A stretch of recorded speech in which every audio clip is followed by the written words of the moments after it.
اجزاش اگر بخوایم اینجا نام ببریم بچه‌ها، این چیه؟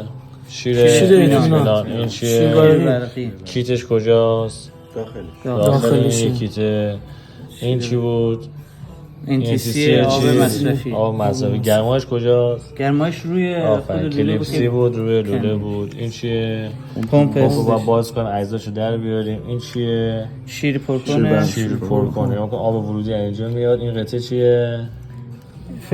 فلومتر. از اینجا یه دونه نافی داره، می‌بینی این نافی آب رو اینجا هدایت میکنه میاد تو بلوکه برگشت، اینجا میاد پشت پمپ و آب وارد مدار میکنه. باز که میکنی آب وارد مدار میشه. دیگه چیه؟ پرشر آب، ایونت، مواد ثانویه هم که هست. یعنی از اون میخوای شما راحت مسیر کارکرد آب رو بگیر مشخصه. آب سرد میاد اینجا برای در حالت آب گرم، آب گرم مصرفی.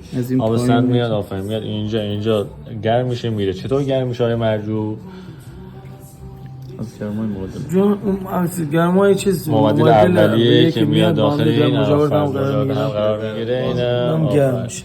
حالا گرمایش هم که مشخصه دیگه. گرمایش آب میاد اینجا، از معادل اولیه میاد اینجا، آب رو هدایت میکنه به این ور، از این ور میره داخل رادیاتورها و از این ور برمیگرده، از ظهر از اینجا میره داخل معادل اولیه، گرم میشه میاد. این کلا سیکل کارکرد هست. خب و تونستیم تجزیه و تحلیل بکنیم. وقتی تجزیه و تحلیل بکنی عیب‌های مختلفی میتونه توی این مسیرها، توی این قسمت‌ها بیفته.